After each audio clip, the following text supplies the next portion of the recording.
faith. So this idea of the Stockdale Paradox is really holding two strong beliefs at once. It is having unwavering faith that you're going to make it, but it's also facing the brutal reality of today. And as that relates to hospitality, it is understanding that guest no longer exists. That was pre-pandemic. And it is really taking a look at your value proposition. Thank you for listening to Serves You Right.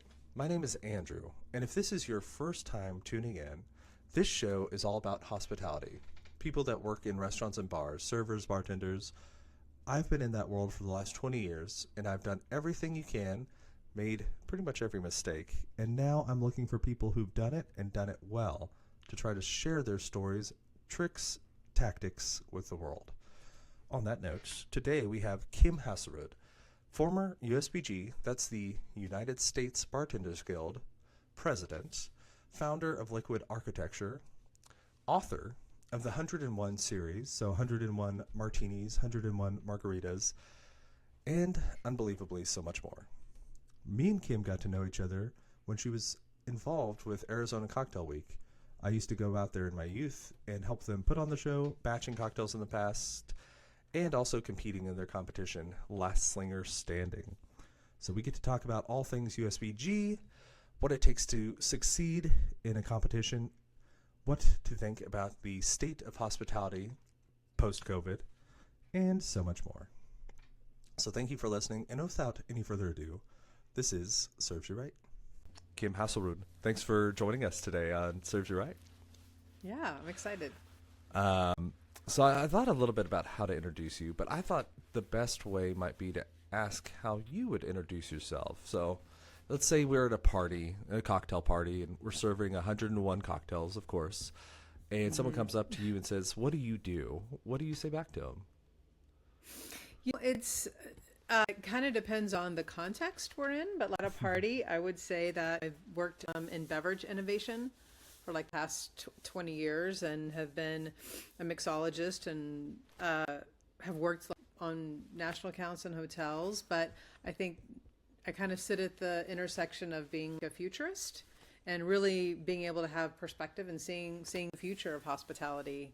And so that's kind of segued into creativity and writing and so forth. Okay, yeah. So you are someone who sees the trends, predicts them, and helps create them, kind of. Yes, yeah. Can Awesome. help other hospitality entities, whether it's in beverage, restaurants, or bars, incorporate some of those trends or really kind of react. So a futurist isn't necessarily someone that can predict the future. It's saying, hey, here's are some trends that are happening. Here are some ways to navigate it and prepare yourself for several different outcomes. I got it. Yeah.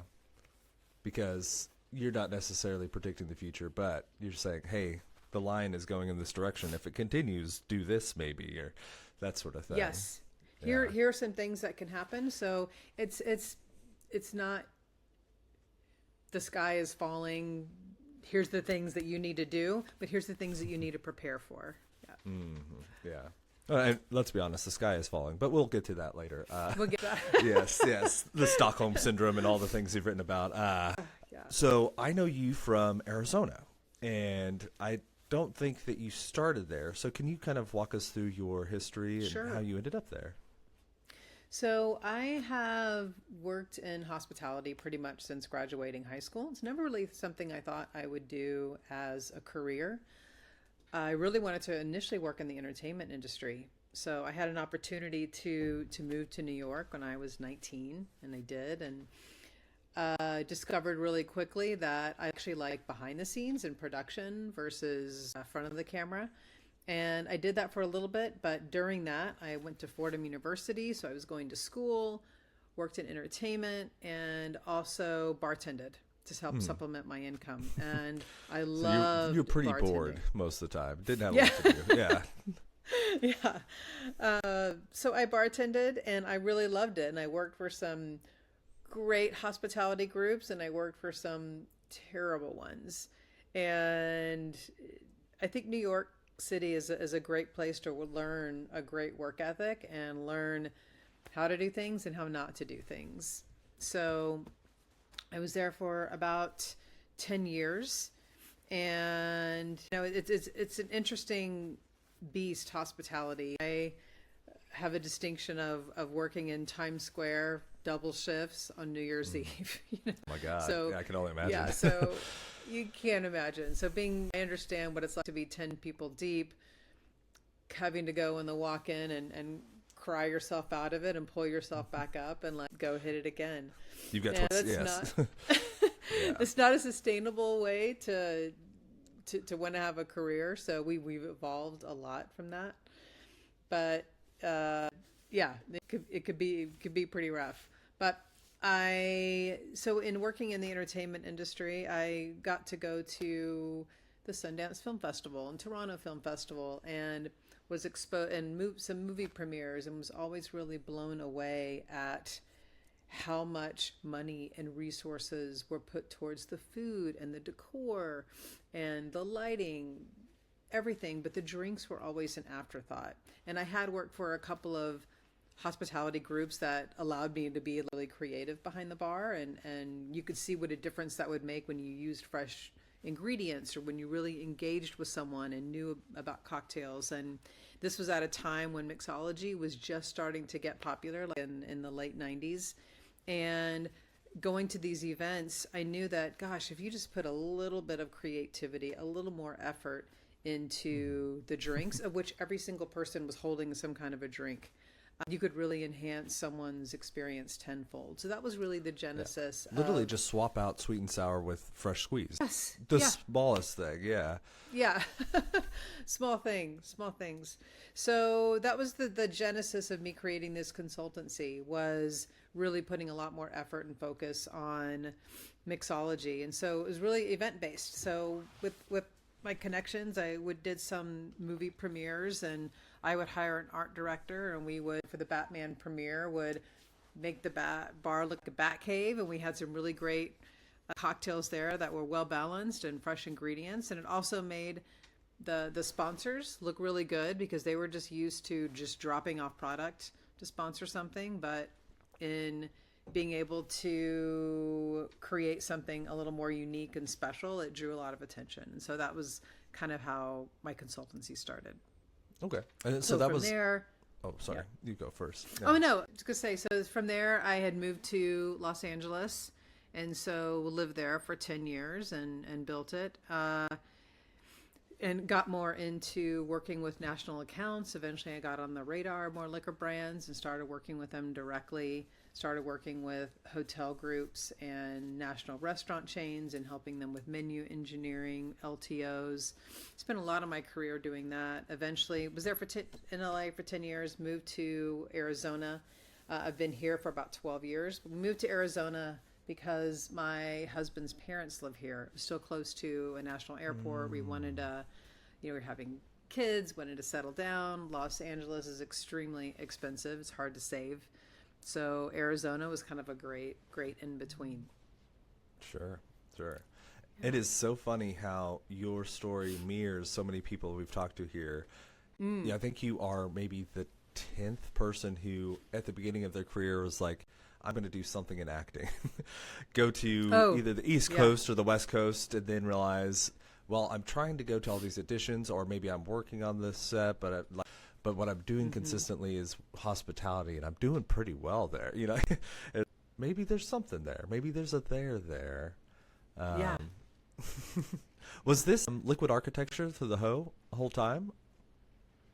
Liquid architecture was all through my experience in Los Angeles. So that's when I started it, when I first moved to Los Angeles. So during that time period, and all through Arizona, although now I'm kind of segueing into kind of doing some more like strategy work. And so there is a little shift that's just kind of happened in the past year, which is exciting. Yeah. So it's more strategy work versus like actual cocktail development. Yes. Because, cocktails are fun, and it's fun to get to create them. It's fun to do that all the time. But, I'm saying this to you. There's only so many variations you can do of a cocktail before it's like, okay, again, I'm saying that to the person who wrote the 101 books too. No, you're exactly right. And I think, one really key distinction as a consultant is it is a creative job, but it is not an expression of your creativity. And when I'm writing the books, that is an expression of my creativity and my approach. But when you are a consultant, you're kind of getting paid for that creativity, which is it's a little bit it's a little harder. So you're not necessarily creating drinks for yourself; you're creating drinks for somebody else. So when you're recreating the margarita for the 789th time, that's it gets harder. Well, I think that's also a cool idea too, because I think a lot of people looking from the outside in would just look at the drink creation, but I'm sure that it doesn't stop there, because there's also, can we reliably reproduce these drinks and say, if it's a hotel chain, all the different outlets of the hotel? Like, will we be able to source this product? Is this a product that'll actually make us money, or are we going to lose money on, like, there's a lot more to it than just the fun of making a drink, which... Yeah. It has to be, operations has to be hand in hand with that. It is not just the creative. It has to be feasible, and it has to be feasible for that particular outlet. What works for one restaurant is not going to work for another one. So even when I have gone into talking with a restaurant group or chain, that's usually my first question is, let's dive into your operations, because I need to understand the sandbox that we're playing in.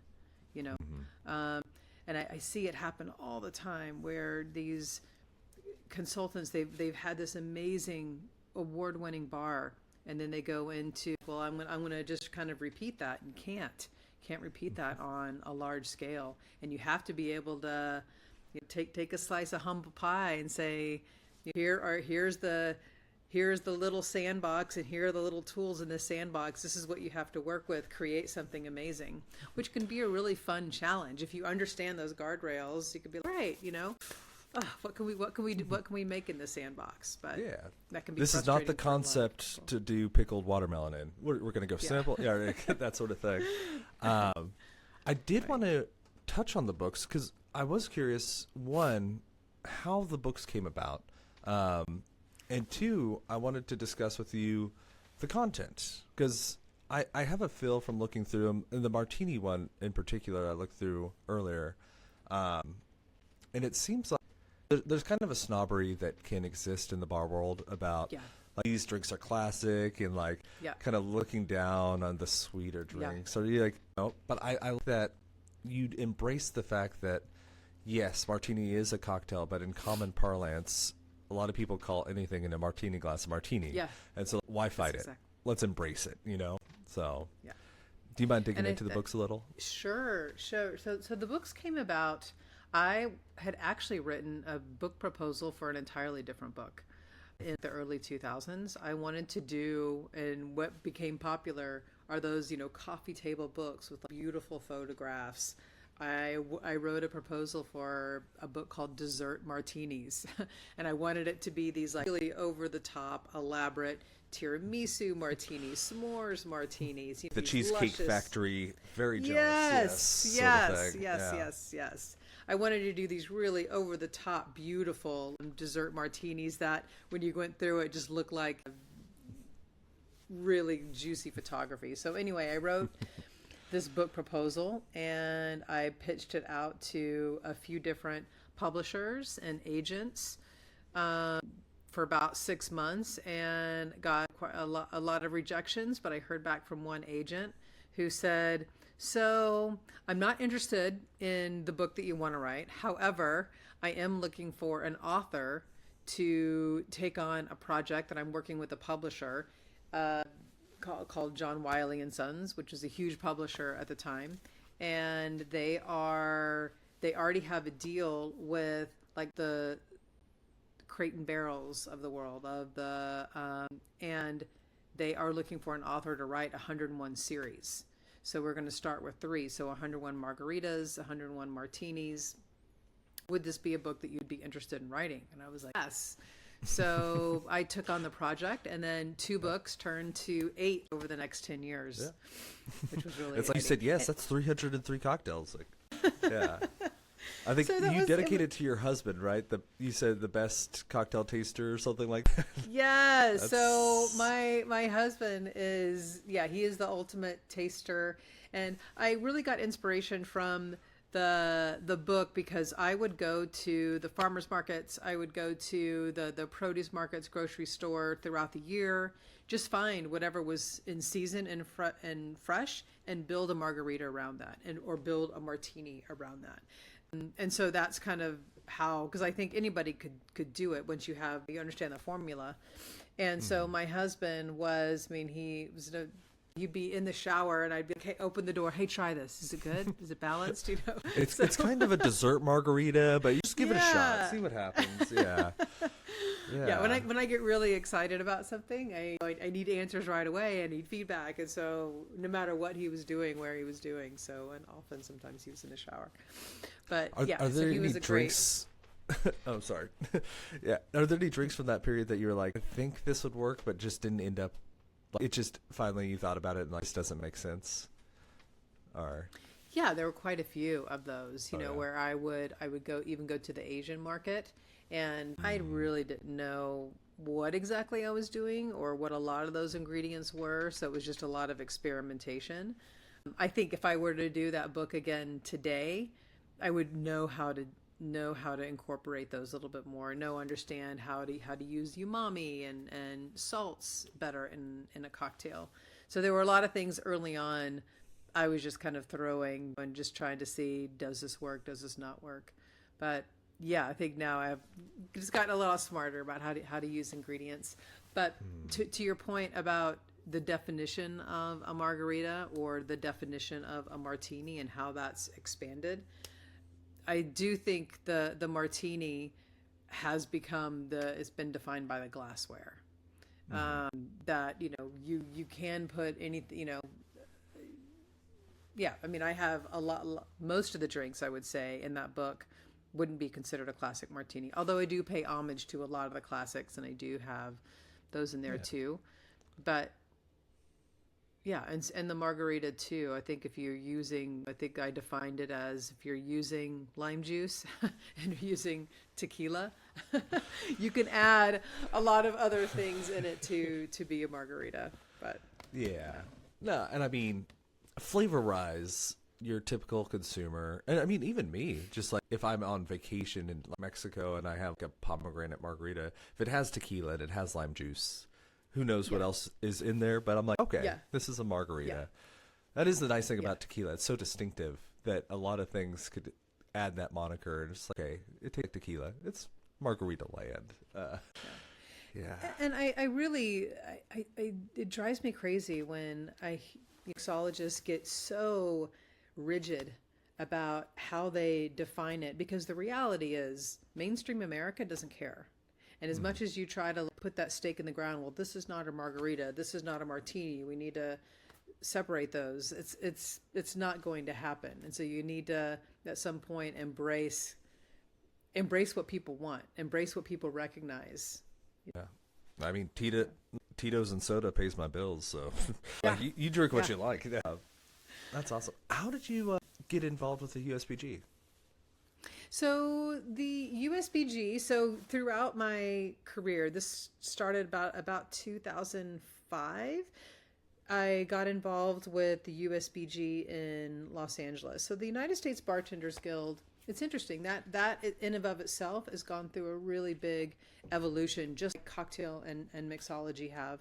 So this is an institution that's been around for about 75 years, a little more 77 years now, but it is kind of the governing body of bartenders, and it started in Southern California, and it was part of a larger bartender organization called the IBA, International Bartenders Association. And so it was used to kind of establish some practices, be a networking group. They competed globally, which was a big part of that. They Yeah, and Laura Olivia wrote a great book if you want to understand kind of some of the cocktails that came out of those competitions and some of the leaders that were behind that. It's a really great book called The Liquid Legacy. So if you're interested in that history, but it has evolved, and it had a few chapters, but not many over the course of the 75 years. And I would say really starting in the early 2000s when mixology started to happen, there was starting to be some growth. Bobby Gleason and Toby Anningham started a chapter in Las Vegas. And then there was a chapter in San Francisco as well. David Nepov started, but it really exploded. So I was involved early on, and it grew like 5,000% in a very short amount of time. Went from just a few chapters to close to 40 chapters, and grew from maybe a few hundred members to close to, at its peak, was I think almost 8,000 members.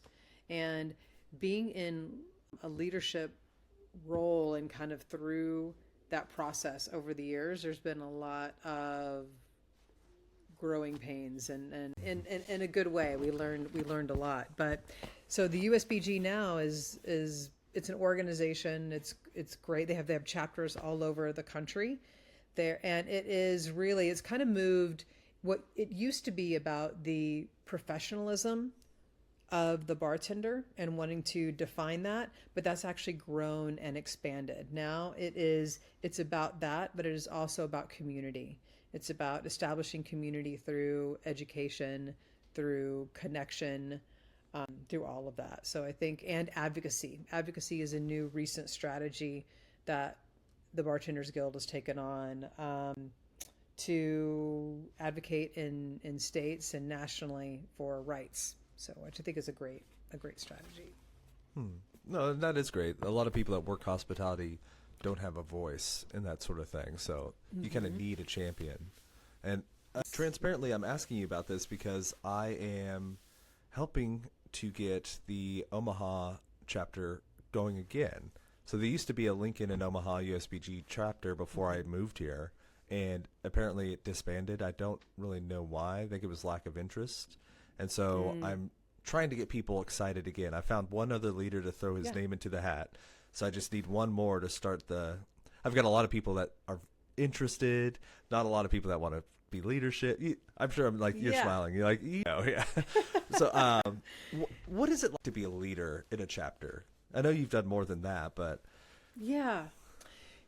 It's an interesting question because I think we went through this time period where, and we still see it today too, where leaders want kind of the glory. They want to be in charge. They want to see it's more performative, and it's not. Leadership really requires someone to being able to organize a community, being able to capitalize on the group's strengths, and be able to mentorship people up and be able to take them on that journey with you and want to see them lead.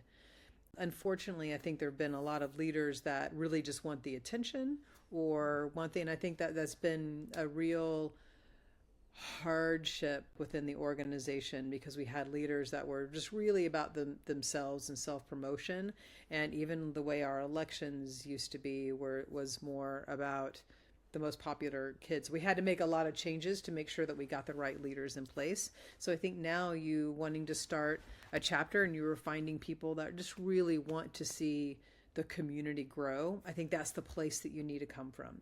So leadership needs to come from a place that is not about yourself. It's about the community and about others and about really wanting to see the community grow. So sure. I think you're at a great place. Yeah. No, that's great. And I very much do not want the power. I want to get it started. I want someone else to take it over.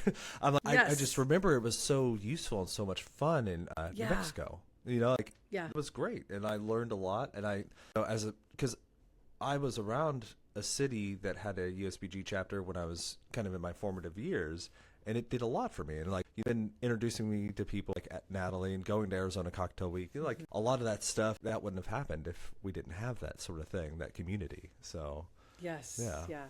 It opens doors for you. It's networking, and you never you never know what direction your career may take. And I think now more than ever, there's a lot of opportunities in beverage. When I first started bartending, that was never really a career that I thought of as viable. It was a means to an end. And I think now bartending and beverage has grown, that you could go into sales with a distributor. You can go be a brand ambassador. You can go into innovation. You can go into management. I know you've taken an interesting path too with wine and being a sommelier, and that's a great growth path as well. Yeah. Well, I noticed early on that I may not be the most personable or the most naturally gregarious behind the bar, but I could excel through knowledge. And I just kind of found the one area that had the most intricate knowledge, and I was like, I'll throw all my passion into wine. And so it worked, but yeah, there are a lot of outlets, and there are not a lot of super old bartenders. So it's one of those things that once you get good, you can do it for a large part of your life if you take care of your body and if you are careful. But I don't know. I can still move kegs, but I don't know if I want to every day. You know, it does add up, and it kind of, all the dings and all the hours on your feet. You're like, I don't know if I can do this for 100 more years. But it's hard. Yeah. No, it is really hard. It's not for the weak. It's for sure. And I think that's why I think it's so important for leaders to be able to show other opportunities in beverage as well, whether it's going into management or consulting or sales. I mean, there are lots of different careers options out there. There are some people that stay bartending and they love it, and that is awesome. That's great. I think it could be a viable career path as well. I mean, you look at someone like Jeffrey Morgenthaler, who has been a bartender for close to 30 years, loving it, and he's had a lot of other opportunities of writing books and speaking, and he's done all those things. He did just come out with an app, though, so who knows? Yes. Maybe it's his exit. Maybe we're seeing it in real time. You never know. Yes. But yeah, Oh, good old Jeffrey. Yeah, he's a funny guy. Yeah, what I really love about Jeffrey too, and I really see him as a strong leader in our community, is that he gives away things almost for free. I mean, even these apps we're talking about, it's like $5, and it is such an incredibly useful tool. And on his blogs and websites, just the amount of information that he freely gives because he wants to help people. I mean, that's the sign of a great leader. Exactly. Yeah. No, and I aspire to be that. And again, I hope I have no glory, and I hope I give the leadership reins away, because I currently have negative 2 hours in every day, so I don't need to add more on. But it is what it is. But I would be remiss if we didn't talk a little bit about where hospitality is and where it's going. So I thought we could touch on, where do you see the world of hospitality right now? You know, we're in a really tricky spot. I recently wrote this essay on my Substack called The Stockdale Paradox of the Bar Industry. So I was having lunch with a friend of mine who she's a publicist for a lot of different restaurants locally. We were just kind of talking about the state of the hospitality, and she was shaking her head, and she's like, I have so many clients that are still waiting for, when is it going to get back to like pre-pandemic numbers? And we were both just so taken aback that there is still this attitude in many hospitality operators that are just kind of waiting for it to get back to pre-pandemic numbers. And I think in some ways that sometimes we have a toxic positivity problem, like, hey, things are going to get better. Things are cyclical. Bars are never going to go away. They are the foundation of American hospitality. And there is some truth to that. I don't think bars are ever going to go away. But if you are waiting for your guest to come back and you're still providing that same experience, then you're waiting for a guest that no longer exists. I think this essay that I wrote, the Stockdale Paradox, was coined by a man named Jim Collins. He's a researcher. He wrote this book called Good to Great, and he named it after Admiral Jim Stockton. And he was a prisoner of war in Hanoi, Vietnam. And he was for 8 years. I mean, the conditions that he was put under were extreme. And when were horrific. And when he got out, he was asked, who didn't, how was it you were able to survive? Who didn't survive? And he said, well, that's easy. It was the optimists. And not because optimism is a bad thing, but because it was the optimists who were, hey, we're going to get out. Hey, keep it up. We're going to get out in May. Everybody have a great attitude. We got this. We're going to get out in May. And then when May came around, they didn't get out and so forth. And they just lost faith. So this idea of the Stockdale Paradox is really holding two strong beliefs at once. It is having unwavering faith that you're going to make it, but it's also facing the brutal reality of today. And as that relates to hospitality, it is understanding that guest no longer exists. That was pre-pandemic. And it is really taking a look at your value proposition. Who is your guest today? And how can you meet them differently? So it's really taking a hard look at that reality and making the appropriate changes. This idea of during the last decade, corporate America, when you would see bars is when you got off work, that's where you would go. And I think now this idea of even of where people are going and how they're spending their money and time has really evolved. So I think it's really important for for operators to really take a hard look at their value proposition and how they're meeting people. Yeah. I guess to kind of expose kind of my own bias, I earlier referred to it as the Stockholm article instead of the Stockdale. So when you said it, I misspoke there. That's funny. A good one. Maybe a little truth in that too. A lot of, I think it was another article you wrote that kind of split hospitality now, like the middle is dying and you have the low end and the high end. And it kind of seems like the same thing, kind of the trajectory that maybe people are going to have to go into. Does that seem right to you?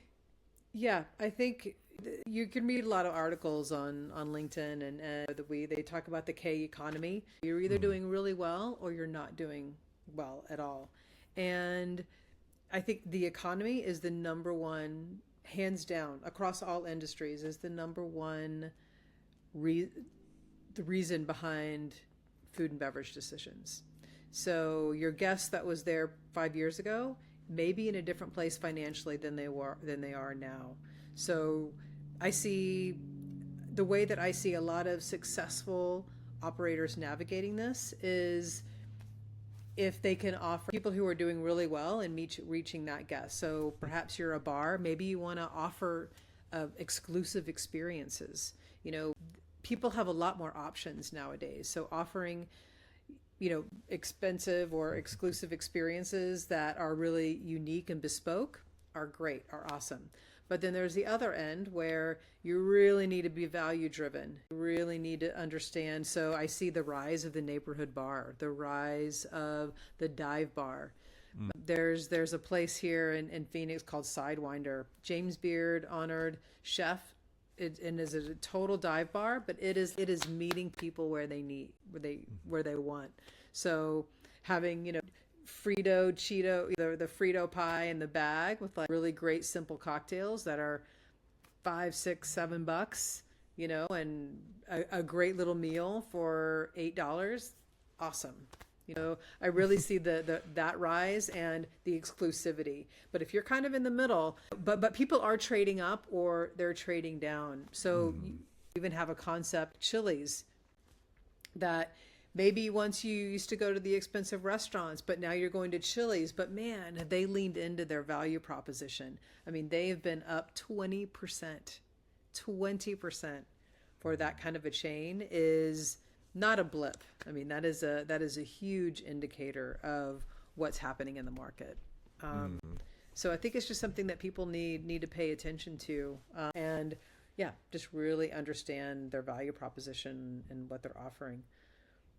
I also like how you kind of pointed out there's an opportunity for you to kind of present these different layers yourself, where like perhaps you have an a la carte menu that's a little more affordable, and then you have the mid dining, and then like the chef's table is at $8,000 or something like that for a party of 12, and so that everyone, you're meeting them where they are, but all in one spot kind of thing. Like, there's a lot of options if you're creative in this economy. Yeah, I think there's a lot of really great ways to be creative. There was even one spot that during the day they are a cafe, and during the night is when they offer their more exclusive offerings. So there's a lot of different things that you could be doing within the menu itself, or even kind of throughout the day to meet these different demographics. Yeah, and then the bitter and twisted with the preferred seating and like the club sort of thing. Like I thought that was cool. Yeah. And even here in Phoenix, we have some amazing experiential bars. Century Grand has Platform 18. It's like you're in a train car, right? And it's just total immersive experiences. There's another concept called Carry On, which literally feels like you're getting onto an airplane and going for that experience. But that is an experience. You are reaching a specific demographic, and it's amazing. And it's not a place that you're going to go to every Thursday night happy hour with your friends, but you're going to pay for that experience when you do go. Another kind of piece of this too was just the evolution of the third space. The third space is, was a term coined by Ray Oldenburg. He was a sociologist. He wrote a book in the 1980s and just talked about the third space being a really important space for communities to thrive. If you look at the history of, just going back to the history of America a little bit, the bar was when we were kind of taking over, and when cities started to be established with the Old West. And one of the first things to go up was the church. The second thing to go up was a saloon. And then you had people building around that. And the saloon did act as like the community hub. But today, that space has really changed. That space could be, there's an explosion of different cafes. There is the bookstore. There is this online community space. I mean, there are people in their 20s and 30s that are come home from work and they are online, and that is their community. So I think that the bar is never going to go away, but I think we also have to be really realistic of may not be necessarily the place to go. It's an option, but it's not necessarily defined as being the third space. That people have a lot more options nowadays. Now, I am curious, do you feel like that is just because of the increase in options, or is the whole trend of people drinking less kind of putting a little pressure on that too? And it might not be either or, it might be both. I think it's a little bit of both. I do think that people are drinking less. That's a fact. But I think you can do some creative things on your menu to appeal to those people that aren't drinking, or appeal to a lot of different trends as well. I don't think that I don't think the bar is disappearing because people are drinking less. I just think people have more options, but I do think that you need to appeal to, I love this movement of non-alcoholic spirits and non-alcoholic drinks. I think one thing that we're going to start seeing more of is functionality in that, functional beverages and giving people something more than just alcohol. So I'm not saying to go put protein in your espresso martini, but there are a lot of options that people... Yes. Yeah. But there are a lot of functional options. Caffeine is huge. Caffeine is really big. Yeah, and I see caffeine popping up and becoming in more and more beverages, not just your Red Bulls, but in clean energy and L-theanine and lots of different ways. All those buzzwords that actually do give you a little buzz. Yeah. Yeah. Interesting time. I did, before we finish here, I did want to ask you, because you've been writing a lot about competitions, if we could go into competitions, kind of how you think of them, how to throw a good one, what not to do, because you've got a pretty good list there. Yeah. Yeah. I wrote this two-piece article, one, and just because I've been involved with a lot of competitions over the last 20 years, some food and beverage competitions, some global competitions, local competitions, and I've just seen a lot of mistakes, both on how they're run as well as competing in them. So the first article was how to run a successful competition. So a lot of the mistakes that I see are just not fully thinking it through from A to B, and also having a disconnect of what bartenders value.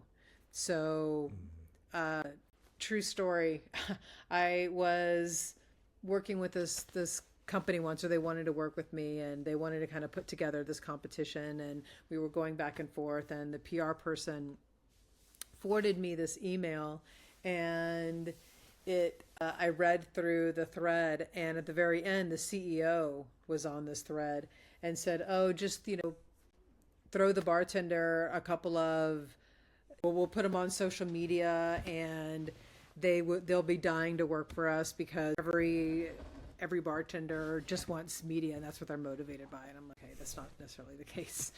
So there was just this assumption that every bartender is just motivated by wanting PR. And I think that's something you have to be really careful about. But so anyway, I wanted to kind of outline some ideas of what to do and what not to do in running a competition. So it's understanding what's worth it to a bartender and having a really good value proposition and what the prize is.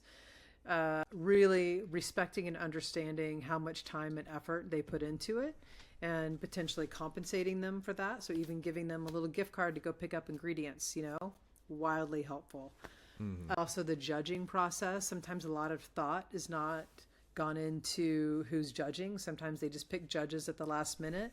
And it is, I gave this one example of a competition that I saw where a judge was the owner of a bar. One of his bartenders was competing, and that bartender was also his niece. And that bartender conflict. won. Yes. Yes. Obviously some conflicts. And no, that can, if it's completely blind. If there's a system where it's like only identified by letters, that sort of thing. Wow, I picked you, I didn't even know. Yeah, hopefully. Right. Yes. But that has to come with a lot of transparency, and and it also undermines perhaps that win. Maybe that person would have won regardless. You know what I mean? And it undermines their win because everybody's questioning the integrity. So integrity is really important. Also understanding kind of the steps you need to do on site. A lot of people, we just get bartenders there and we'll figure it out. But you lose a lot of credibility when it's not organized or well run. That is every husband's last resort. We'll just figure it out. It's going to be fine.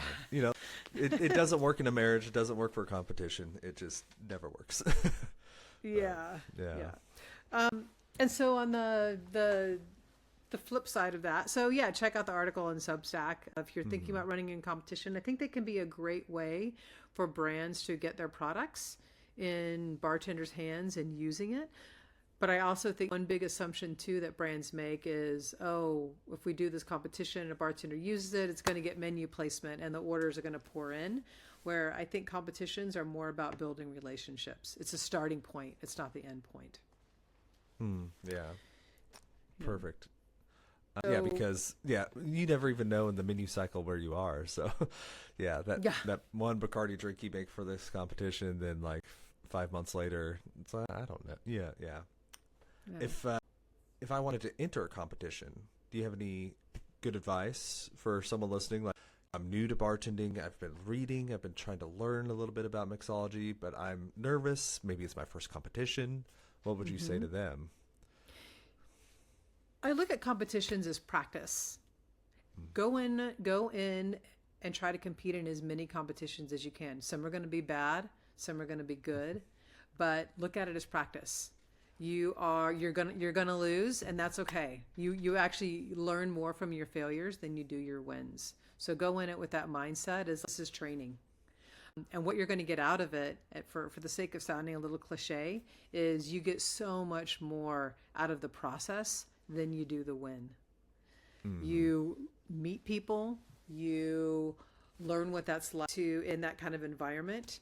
You learn what it's like to work under pressure in front of judges, what they're looking for, what to do, what not to do, building in contingency plans. And these are all kind of big life lessons as well. So I'm a huge fan of competing, whether they're good or bad, because you learn something. So yeah, I think first and foremost, compete in anything and everything that you do because of the journey. More practical advice from competing in that is, my number one rule is read the rules. You'd be surprised how many people do not read the rules. Yes. Exactly. It's still shocking to me because I think many bartenders will assume that the rules are the same from competition to competition and kind of may skim through it and just get the gist, not fully understanding that they're different. And if you are if you submit an entry and you're off by a quarter of an ounce because the competition says you can only use this much of an ingredient, and you've used more than that or less than that, it's an automatic disqualification. They're not going to come back to you and say, hey, can you change that so you can qualify? You're just disqualified. So read the rules, read the rules. Yeah. How many ingredients does the garnish have to be edible? Everything, and it goes on and on and on. And do you have to use certain brands? And yeah. Yes. All of those. Another important tip I would say is often they ask you what your inspiration is. And this is something that a lot of bartenders, I read one entry once that just said, tell us a little bit about yourself and what your inspiration was. And they literally wrote, Google me. It's a pretty bold choice, but, yeah. but it was Jeffrey Morgenthaler, wasn't it? No. Yeah. Yeah. But yeah, this is your opportunity to show the judges who you are. It is your opportunity to incorporate some storytelling, to really give color to your entry. Another quick tip too about AI. I also have seen a lot of AI entries, and that is something that I can spot a mile away. Because it says kind of all the right things. It's like a nice sentence structure. It is a lot of beautiful language put together, but yet it says absolutely nothing. There's no specificity in the entry. So, and you see that a lot. So we can spot it. And I'm not saying not to use AI. I think people who have difficulty in communication, I think it could be good with structuring, but the voice has to be yours. Sure. So, yeah. So, yeah, use storytelling and use examples from your own personal experience and inspiration to really paint the picture of who you are. So it's a great opportunity to do that. So yeah, so that's one of my strong tips. Also practice. I can't say that one enough. You have to practice. Some bartenders feel that because they work really busy shifts and in busy restaurants, that is practice. I know how to make drinks quickly, but that is a great skill to have, but that is not a competition skill. You need to be able to compete under pressure in front of judges, in front of a specific time period. So I recommend practicing in other bars, because the bar that the competition is going to be in is likely a very different bar than what you're used to. Even practice with different tools. While you're usually allowed to bring your own tools, you never know when you're going to lose that weighted tin that you don't have and be given another one, and you're using it for the first time, at go time. Yeah. So practice using other tins. Yeah. Just on that point, I would add, because I have examples of doing this well and poorly, practice as close to the conditions as you can. And so I'm saying that because post-COVID, I entered a competition and it was remote. It was my first remote one where I was filmed making a cocktail. And I practiced making the cocktail behind the bar, but not in the room with the camera and the light on me like I would need. And I was surprisingly nervous, even though I was just recording myself in a room. Just something about, and you're live and someone's watching you and you're talking to them about the cocktail. It's a different dynamic. So like if I'd even just thought about that and practiced with that, I would have done a lot better, I think. And then I did it well in another way where we did different bars, kind of like you said. And it was when we were practicing for Arizona Cocktail Week. And so we actually brought people to watch us, and they would randomly choose the ingredients. And so it was truly kind of the, last slinger standing, where it's just, you don't know what you're getting into. And that went well. I ended up winning that one. But we practiced at all these different bars and did all this crazy stuff. And like, you're just running around. And I think this drink would need Fernet. Where's Fernet in this bar? Like, but it does work. But you've got to think about how close can you get to the actual competition. Yeah. And often when you go in a competition, they allow you to put things wherever you want it. Even though it's a different bar space, they say they might give you 5 minutes to kind of move things around. So I recommend setting up the bar that you want it, right? Hey, I want my jiggers here. I want my bar spoon here. I want my syrup here. I want my alcohol here, and taking a picture of it. So when you get to the competition and they give you that 5 minutes, pull that picture out, because again, when you've got 5 minutes, you're about to go on, you can kind of get a little scattered. But your hand shaking, right? But if you have a picture and you're okay, I can just kind of go through this one by one, or I can go through this checklist one by one. That's something that's going to give you a little bit more confidence. And when you do practice, you're just like bartending, you're building muscle memory, right? And so you want to be able to be so comfortable that you're looking at the judges and you're grabbing it, and you've done this. People who have practiced, it is so obvious because they're just very fluid in their movements. There's not a chaos of where's this. They know where everything is. It's you the same can't thing fake comfort. Either you have it or you can't. don't. Can't. There's a great bartender, Adam George Fournier. He won world class, and he said, I love his practice method, that he practices to a song, because he knows that when it reaches a certain point in this song, and often you can bring a song to the competition, and he knows that when he reaches a certain point in the song that he needs to be at this certain point when making the cocktails. So when he has it kind of playing in the back, kind of thing. Yeah. Okay. So when it's playing in the background, if he's like talking to a judge or getting in, it's that point in the song. He's, oh gosh, I need to be at this spot. He can kind of speed up for a little bit. So it's just a great cadence to make sure you're kind of hitting those rhythm points and you know where you need to be at a certain point. So practice, cool. Incredibly important. Yeah. My last one I would add, and it's to young Andrew, 22. Do the shots of tequila after the competition. Just wait. There's going to be plenty of time. You're going to have fun later. Yes. Yeah. Now, I know most people will do maybe like one shot before, but just be chill. To young Andrew, be chill. Yes. Be a professional. I think. Yeah. You're on stage. You're on stage. You're in front of people. You're going to meet some great judges. You're going to meet some brands. And again, this is all for the journey. So make sure you're being a professional the whole way through. So even things like the way that you dress can make an impact on people. So it tells people how seriously you're taking this competition. Think about the way you dress. Think about the words that you're using and the things that you say. Don't ever slam other brands. Always and really understand the brand sponsor that is part of the competition. They're paying for it. Another mistake I sometimes see competitors make is that they don't have a lot of brand knowledge, or they don't share their brand knowledge. And when I've talked to competitors afterwards, they've said, well, I assume the judges know about that brand. And well, of course we do, but we want to know how much you know.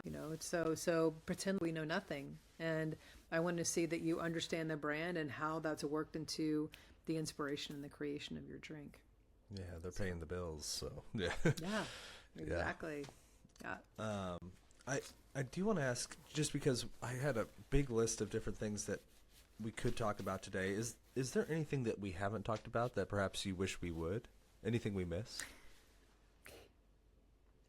No, I think for me personally, I am really embracing kind of creativity in a different way. And I do think creativity is incredibly important for growth and development and mental health. But I think often, sometimes creativity could be a part of, especially if you're a mixologist and you can say, well, I create creative drinks. And that is creativity. But I think we also need to find something else as well. And I think really being able to get in touch with, I think creativity is the most authentic form of human expression, whether it is through your words, through prose, through painting, through sculpture, architecture, art, that I think is really important to embrace authentic creativity in who you are. And that doesn't necessarily mean creativity in drinks. I see a lot of bartenders coming up the ranks, and it just seems to be their life, where they're getting more and more into the creative aspects, and that can be a form of self-expression. But one question you have to ask yourself is that if there was nobody here else on the planet, would you still be doing that thing? And bartending would be very boring if that was true. Yeah, would you still have an interest in making creative drinks? I mean, maybe, but I think it's just really important to explore creativity in other avenues. And you're doing that in a lot of avenues. I know you just got done doing, was it the Dutch Bros? Are you allowed to talk about that? Yeah. No, Okay, cool. And I think that was a consulting role that I did. And that was, I was helping them with some upstream innovation. And I think they're an interesting case study to look at, very different from bars, obviously.